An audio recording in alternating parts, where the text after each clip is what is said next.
Look around you. Not with your eyes, but with your soul. Look beyond the flashing screens and dopamine traps. Look past the neon signs and hollow grins. Do you see it yet? The invisible leash around your neck. The golden cage wrapped in Netflix and delivery apps. A system that doesn't shackle your body, but chains your will. The modern world does not need to enslave you with iron bars or handcuffs. It has found something far more efficient. Pleasure. Synthetic, instant, low-cost pleasure. Micro doses of distraction. Emotional fast food. You think you're choosing it, but you are not. It is choosing you. Every click, every swipe, every empty calorie of validation you consume feeds the machine. Not your soul, not your strength, not your future. You are not free. You are being sedated. Every system, every ad, every algorithm has one mission: keep you comfortable enough not to revolt, entertained enough not to think, and distracted enough never to awaken. They want you sedated, content, tamed, addicted to comfort. Because a man addicted to comfort will never change the world. He won't even change himself. And what do they sell you to keep you asleep? Pleasure. Streaming platforms that autoplay your next 48 hours. Sugar-laced poison disguised as breakfast. Pornography dressed as intimacy. Shopping carts filled with things you don't need to impress people you don't even like. And you smile. You call it self-care. But deep down, you know it's not self-care, it's self-sabotage. You are not weak, but your attention has been hijacked. You are not lazy, but your spirit has been drugged. You were not born to be sedated. You were born to be dangerous, focused, relentless, awake. But no one profits from a man who is truly awake. No one gets rich off your inner peace, your discipline, your spiritual clarity. They can't market to your hunger for truth. They can't monetize your solitude, your stoicism, your self-mastery. So instead, they sell you convenience. They sell you fake gods in shiny packaging. They sell you comfort laced with spiritual decay. And they do it so well that you will defend your own captors. You will say, but I deserve to relax. I've worked hard. It's just one more episode. And while you numb yourself, your dreams rot in the dark. Because here is the truth no one wants to say. The more pleasure you chase, the poorer you become. Not just financially, though that happens too, but emotionally, spiritually, mentally. You become poor in attention, poor in discipline, poor in meaning.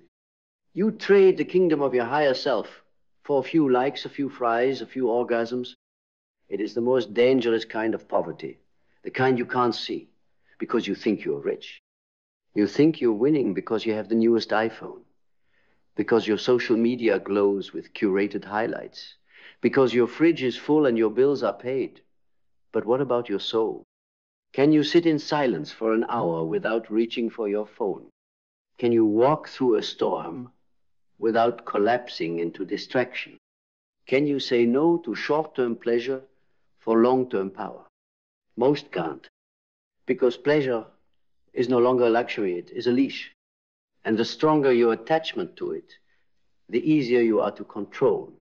You think you're making choices, but the choices were made for you, designed, optimized, tested by labs of behavioral scientists who understand your weaknesses better than you do. You are not fighting fair. This is not a war of willpower.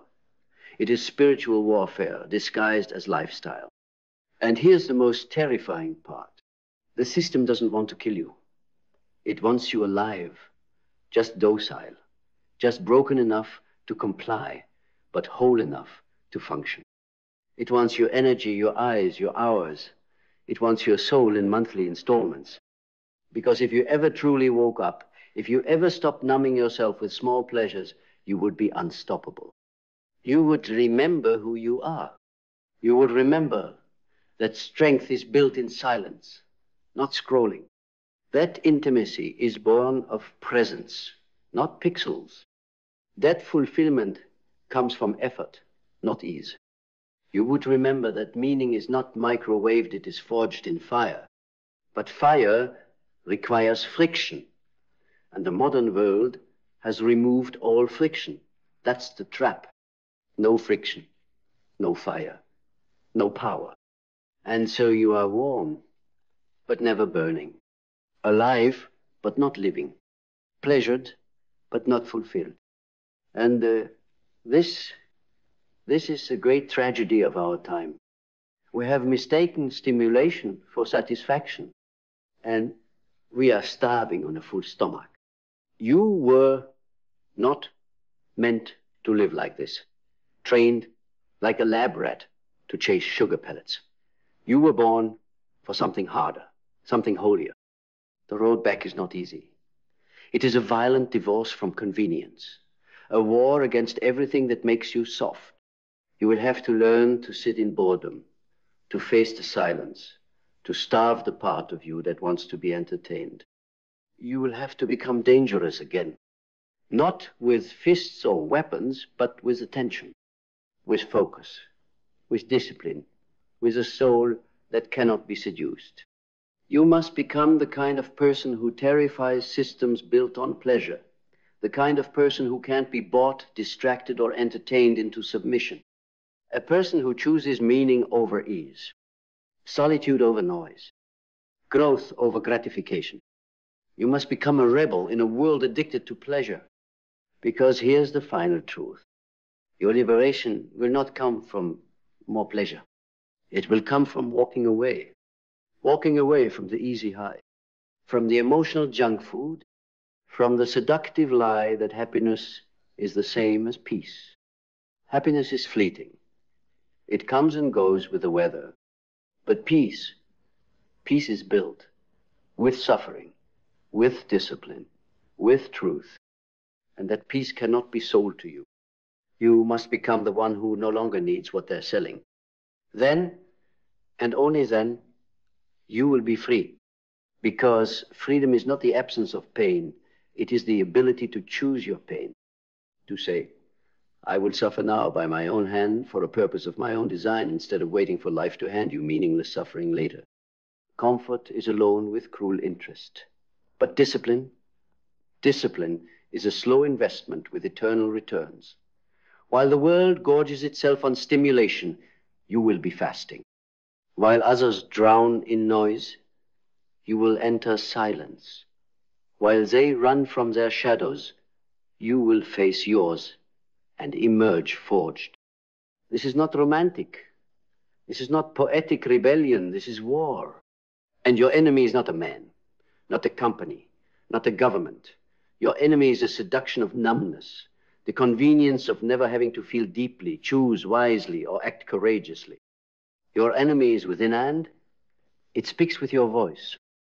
It tells you to relax, to treat yourself, to avoid the mirror of your own life. And every time you listen to that voice, you give up a piece of yourself. And slowly, without knowing, you become poor. Not just in wealth, but in spirit, in awareness, in presence, in power. So many are walking ghosts, smiling, scrolling, sleeping through their one shot at being fully alive. Their lives reduced to cycles of craving and sedation, wanting something more, but never stepping into the furnace that creates it. But just a few will wake up. Some will realize that the pleasure sold to them is not pleasure at all. It is distraction dressed as joy, sedation dressed as self-love, a leash disguised as freedom. Some will burn the script. They will walk away from the false gods of comfort and walk toward the altar of effort, of presence, of hunger. These people are rare, but when you meet one, you know it. You feel it in their silence, in their gaze, in their refusal to chase what everyone else chases. These are the ones who build legacies while the rest watch episodes. The ones who forge peace in suffering while the world escapes into noise. The ones who grow rich in spirit while the world drowns in bankrupt pleasures. You can become one of them, but you must stop negotiating with your weakness. You must say no more. No more to numbing your truth with fake food and fake friends and fake love. No more to apps that steal your hours and give you nothing in return. No more to goals that aren't yours, careers that drain your soul, habits that rot your future. Because the world will keep selling you pleasure until you are broke in every dimension of your being. And here's the secret they never want you to learn. You don't need most of what they offer. You don't need another show, another device, another snack, another scroll, another fix. What you need is already inside you, but it has been buried under years of addiction to the easy path. So dig. Dig with tears if you must. With silence, with fasting, with solitude. Let your life become a monastery, not a marketplace. Return to the fire. Return to the pain that cleanses, to the boredom that awakens, to the emptiness that is not a void but a womb, a place of becoming, a place of rebirth. Because only in that emptiness can something new be born. Not more dopamine, not more content, but more you. The deeper you go, the more you will see. Most of the world is asleep. Not because they are stupid, but because they are sedated. And sedation is sweet. Sedation is celebrated. But sedation is the death of the soul. So if you feel restless, good. If you feel disgusted, good. If you feel like screaming into the void, excellent. It means you're waking up. It means you're starting to see the machine for what it is. And now the question becomes, will you unplug? Will you choose a life that is hard but holy? Will you trade the illusion of pleasure for the truth of purpose? Because in the end, that's all that matters. Not what you owned, not how much you laughed, but whether you live with fire in your eyes and silence in your soul. Whether you became rich not in things, but in time, in peace, in presence, in power. That is true, well. And the world can never sell it to you, because it is born only in the furnace of your own transformation. So burn every illusion they sold you. Burn the belief that you need constant comfort to be alive. Burn the myth that ease is the goal. Burn the fantasy that fulfillment can be bought, that joy can be shipped overnight, that meaning comes wrapped in plastic. Because you are not here to be entertained. You are here to evolve. The modern world has built an empire on the backs of your forgotten potential. It feeds on your fear of silence, your need for approval, your weakness for pleasure. And as long as you stay distracted, you will never notice the chains, not the digital ones, not the emotional ones, not the spiritual ones. This is not just about breaking free from consumerism. It's about reclaiming your will, your inner sovereignty, your spiritual spine. The one thing no one can sell you and no one can steal from you unless you give it away. And most already have. They have traded the throne of their inner kingdom for a seat in the arena, entertained, sedated, applauding their own decline. But not you. You are here because something in you refuses to die quietly. Something in you is still wild, still untamed, still hungry for truth, no matter how bitter it tastes.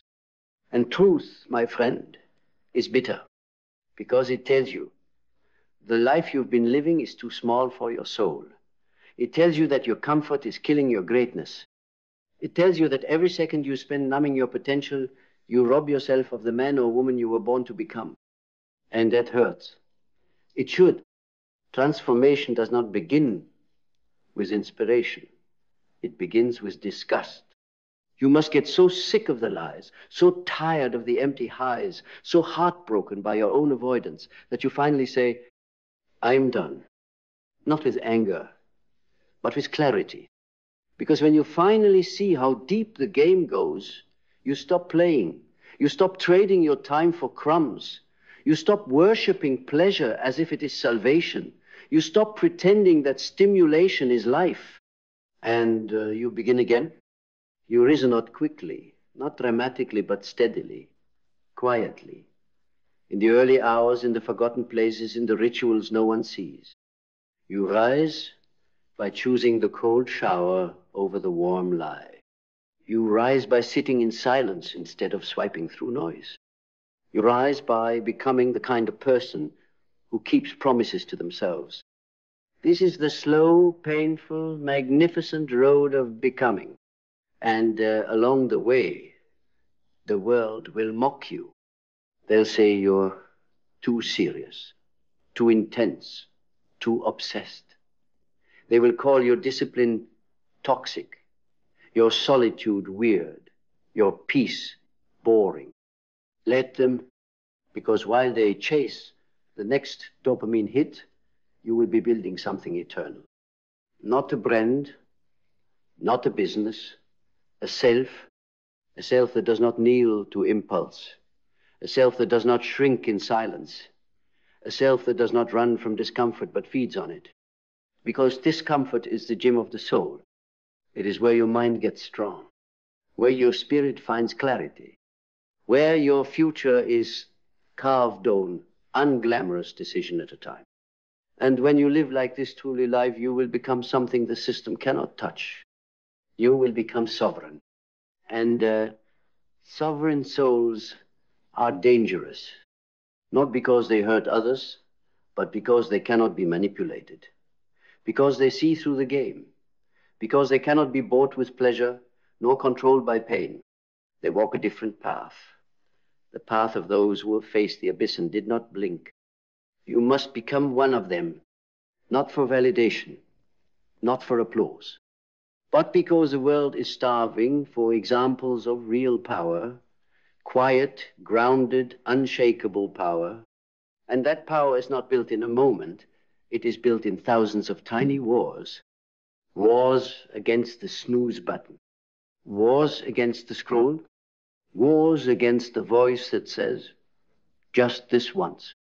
And each time you win, something in you grows. Something old dies. Something real is born.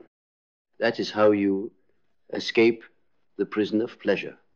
Not by running, but by replacing. Replace your distractions with disciplines. Replace your cravings with commitments. Replace your numbing habits with sacred rituals. And slowly, painfully, gloriously, you will change. You will no longer be ruled by what feels good. You will be ruled by what builds you. And the man or woman who lives like that is free. Not because life gets easier, but because you become harder, clearer, sharper, wiser. And when the world sees you walking in peace, while they drown in pleasure they won't understand, they'll call it luck, or genetics, or mystery. But you will know. You will know that you paid for your peace, that you bled for your discipline, that you chose this perthievery day against the pull of a world that wants you soft, distracted, obedient. You will know that while they were buying pleasure, you were earning freedom. And that, my friend, is the rarest kind of wealth. And in this wealth, no banker can tax you. No politician can regulate you. No company can market it back to you. Because it was not handed down, it was carved from your own bones. It is a wealth of self-command. The kind of wealth that lives in your breath, your posture, your silence. The wealth of a man who owns his time. The wealth of a woman who owns her choices. The wealth of a spirit that bows to no one and not even to desire itself. Because true power is not in getting what you want.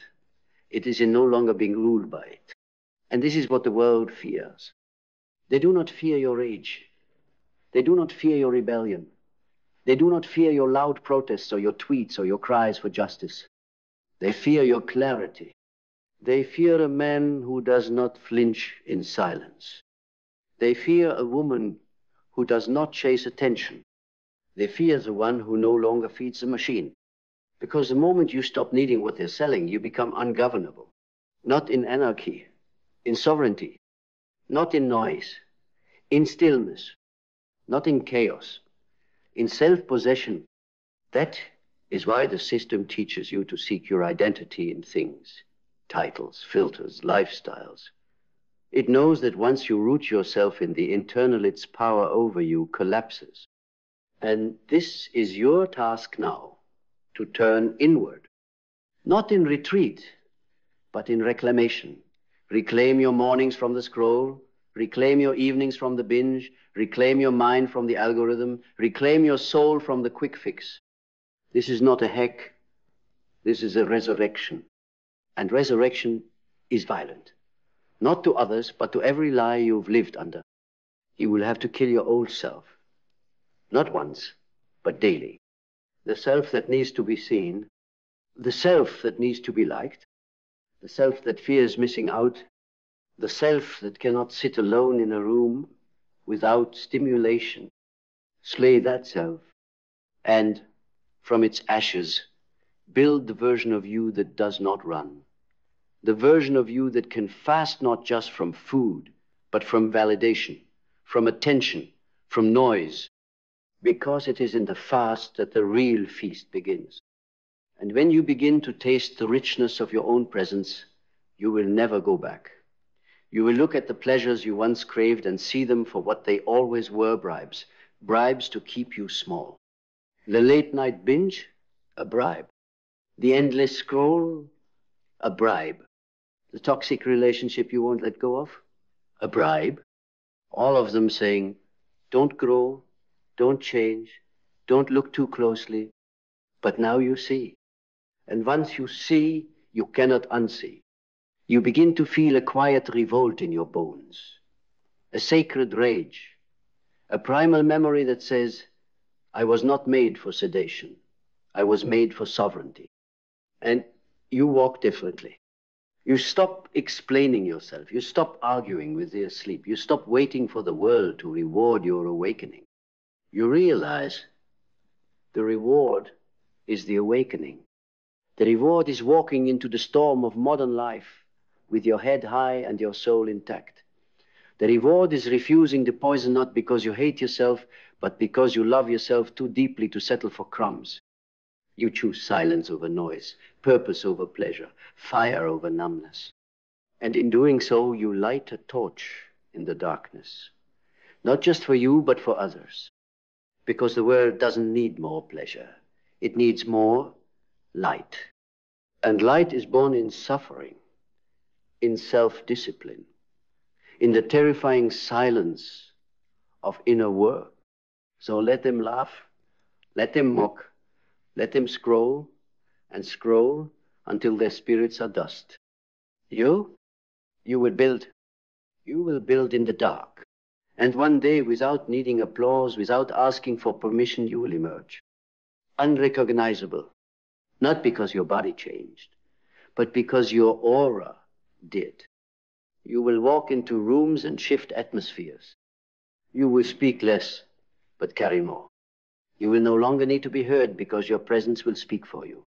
That is the reward of rejecting cheap pleasure, of going without, of fasting from the false. You become whole, and wholeness cannot be bought. It must be earned through pain, through silence, through fire. And when you earn it, nothing can touch you. So now the choice is yours. Not tomorrow, not next week. Now, this world will keep selling. It will keep whispering that you need more comfort, more pleasure, more distractions, dressed up as destiny. But you have seen through the veil. You have touched the quiet truth beneath all the noise. That real power lives in the man who needs nothing from the world except the freedom to be himself. You do not need their validation. You do not need their rewards. You do not need to dance for likes or numb yourself with comfort. Because the moment you decide to stop participating in your own imprisonment, you become free. And this terrifying, sacred freedom is not for the faint of heart. It will demand everything from you. You will have to walk away from things that once defined you. You will have to bury old versions of yourself versions that clung to comfort like oxygen. You will have to suffer, you will have to burn. But what rises from those ashes is unshakable. A presence that doesn't flinch, a mind that doesn't crave, a spirit that cannot be owned. You become dangerous not to others, but to every system that profits from your ignorance. You become the glitch in the matrix, the one they can't manipulate, the one they can't seduce, the one who walked away from pleasure and built purpose. You become what they fear, a man or woman who remembers who they are. And from that remembering, you become a beaconaut by trying, but by being. You carry a different frequency, you speak a different language, not louder, truer. And those who are ready will feel it, because the world does not change when everyone gets loud. It changes when a few get clear. And clarity begins when you stop taking the poison, even if everyone else is drinking it like wine. So rise now, not because you're better, but because you're done being small. Walk away not in arrogance, but in honor. Say no not in anger, but in reverence for what your life could become. Let them have their noise, their fake pleasure, their artificial highs. You are walking into the storm barefoot and awake because you know freedom is not found in what you chase. It's found in what you're finally willing to leave behind. And when you leave it behind, when you walk into the silence and find yourself still breathing, still whole, still burning, you will know this is what it means to be alive. This is what it means to be free. So go, not to consume, not to escape, but to build. Build the kind of life that doesn't need sedation. Build the kind of mind that doesn't flinch. Build the kind of soul that no longer asks permission to rise. Because when you stop needing what they sell, they can no longer keep you poor. And that is the first day of your real life.